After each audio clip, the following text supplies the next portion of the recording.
নমস্কার বন্ধুরা, সবাই কেমন আছেন? আজ আবারও একটা খুব সুন্দর রেসিপি নিয়ে এসেছি। তো প্রথমে যে মাছটা দেখলেন সেই মাছটা হচ্ছে ফ্যাসা মাছ।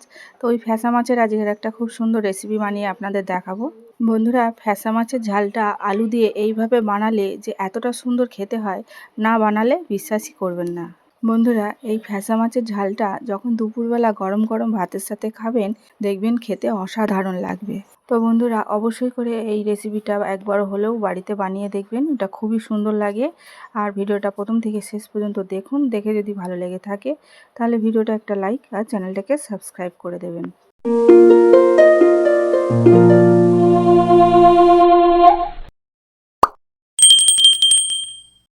তো বন্ধুরা, এখানে ফ্যাসা মাছ নিয়েছি। এই ফ্যাসা মাছের একটা সুন্দর রেসিপি করে আপনাদের দেখাবো। তার জন্য আমি আজকে ফ্যাসা মাছটা কেটে নেব। তো এবার আমি মাছগুলো কেটে নেব। তার জন্য একটা মাছ নিচ্ছি। তো মাছটা কেটে নিচ্ছি।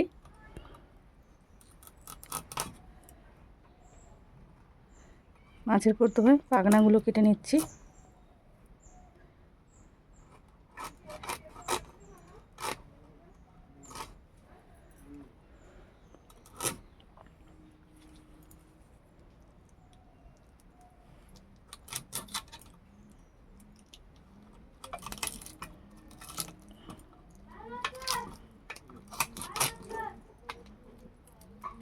এইভাবে কানখোদার থেকে এইভাবে কেটে নেব। আর এটা এরকমভাবে টানলে ভেতরে ময়লাগুলো বের হয়ে আসবে। তো এখানে ভেতরে ময়লাগুলো বের করা হয়ে গেছে। আমি মাছটাকে 2 পিস করে নিচ্ছি।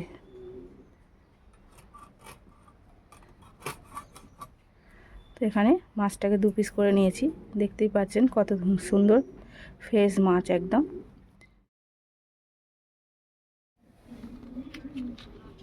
তো আবারও একইভাবে এই মাছটাও কেটে নেব।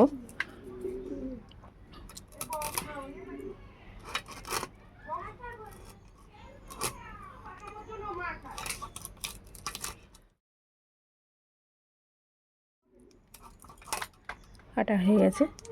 এরকমভাবে টানলে ভেতরে ময়লাগুলো বের হয়ে আসবে। তো বের হয়ে এসেছে। এবার আমি এটাকেও 2 পিস করে নেব।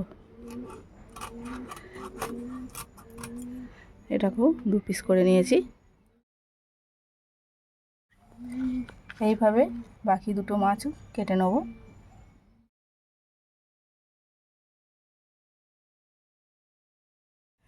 তো এখানে 4 পিস মাছ আমার কাটা হয়ে গেছে। আমি এবার এটাকে পরিষ্কার করে ধুয়ে আনবো।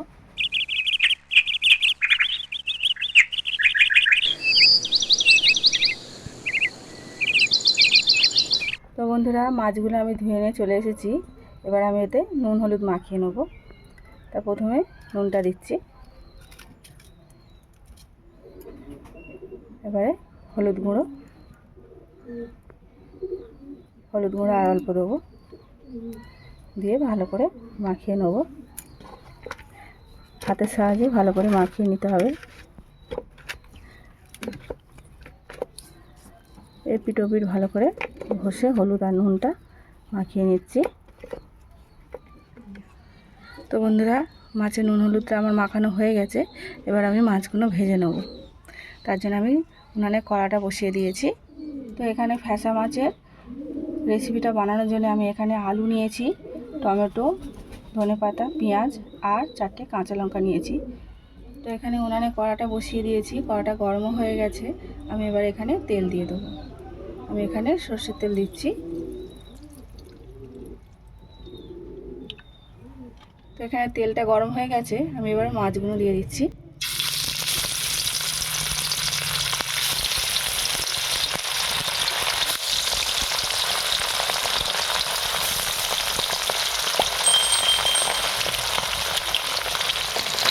এটা একটু ভাজা হয়ে গেছে, আর একটু উল্টে দিচ্ছি।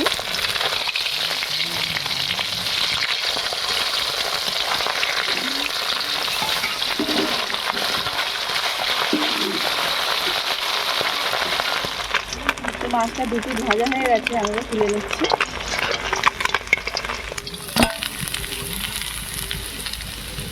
তো ভালোভাবে দুটো ভাজা হয়ে গেছে।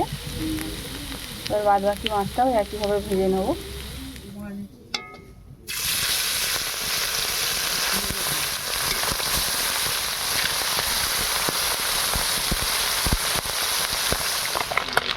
বাকি মাছ কাটাও আমার ভাজা হয়ে গেছে, আমি তুলে নিচ্ছি। তো বন্ধুরা, এখানে আমার সমস্ত মাছগুলো ভাজা হয়ে গেছে। তো এবার আমি রেসিপিটা শুরু করি। তো মাছ ভাজার তেলের মধ্যেই আমি রেসিপিটা বানাবো, তাই এখানে আমি ফোড়নের জন্য গোটা জিরে দিলাম। তারপরে কেটে রাখা আলুটা দিয়ে দিচ্ছি।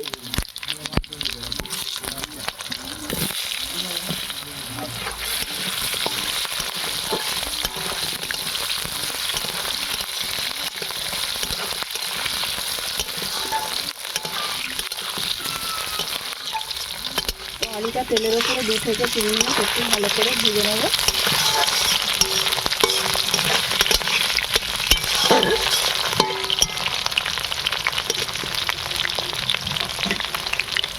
তো 2 থেকে 3 মিনিট আলুটা ভাজা হয়ে গেছে, আমি এবারে কেটে রাখা পেঁয়াজটা দিয়ে দিচ্ছি।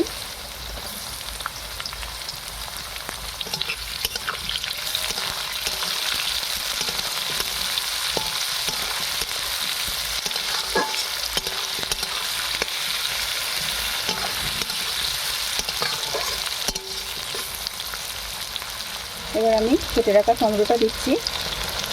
টমেটোটা একটু ছোটো করে কেটেছি যাতে ঝপ করে গলে যায়।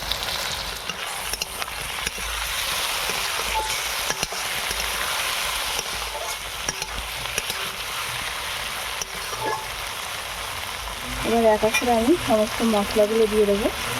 আদা রসুন বাটা 1 চামচ, হলুদ গুঁড়ো 1 চামচ, লঙ্কা গুঁড়ো 1.5 চামচ, আর এখানে দিচ্ছি ধনে গুঁড়ো 1 চামচ, আর স্বাদ মতো লবণ। এই সমস্ত একসঙ্গে ভালো করে কষিয়ে নিতে হবে।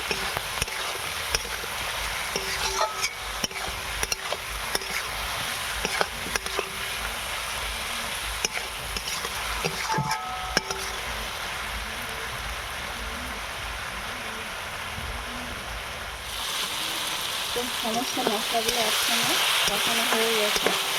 এবারে আমি সামান্য অল্প করে জল দিয়ে দিচ্ছি।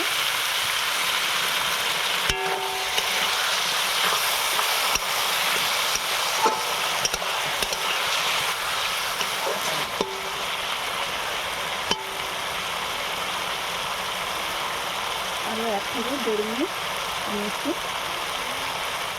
তো আমি মশলার সাথে সামান্য অল্প জল দিয়ে ভালো করে 1 থেকে 1.5 মিনিট কষিয়ে নিয়েছি। এবার আমি পরিমাণ মতন জলটা দিয়ে দেবো। সমস্ত মশলা থেকে তেলটা ছেড়ে দিয়েছে, এবার আমি পরিমাণ মতন জলটা দিয়ে দেবো।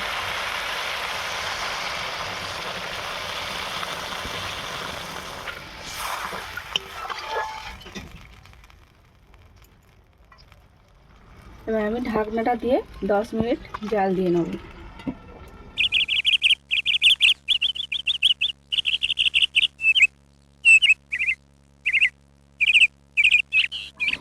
আমি 10 মিনিট পরে ঢাকনাটা খুলে নিচ্ছি।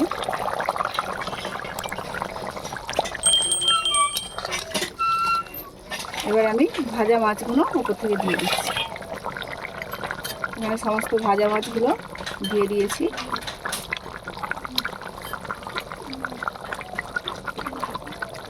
এবারে 4টে চেরা কাঁচা লঙ্কা আর বেশ কিছুটা ধনেপাতা কুচি কুচানো।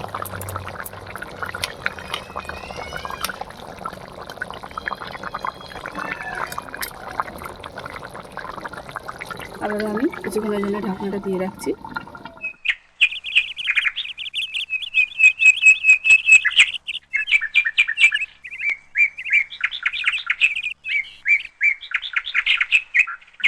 তো এবার আমি ঢাকনাটা খুলে নিচ্ছি। তো এখানে কাঁচা মাছের রেসিপিটা আমার বানানো হয়ে গেছে, দেখতেই পাচ্ছি হয়ে গেছে। আমি এবার এটা পাত্রে তুলে নিচ্ছি।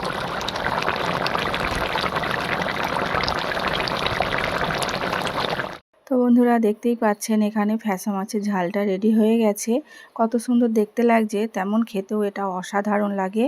তো বন্ধুরা, আলু দিয়ে এরকমভাবে ফ্যাসা মাছের ঝালটা অবশ্যই করে একবার বানিয়ে দেখবেন। এটা মুখে লেগে থাকার মতন একটা রেসিপি। এই রেসিপিটা একবার এইভাবে বানিয়ে খেলে দেখবেন বারবার এইভাবেই বানিয়ে খেতে ইচ্ছা করবে। তো আশা করছি ভিডিওটা প্রথম থেকে শেষ পর্যন্ত দেখেছেন, আর দেখে যদি ভালো লেগে থাকে তাহলে ভিডিওটা একটা লাইক আর চ্যানেলটাকে সাবস্ক্রাইব করে দেবেন, আর অবশ্যই জানাবেন যে রেসিপিটা আপনাদের কেমন লাগলো।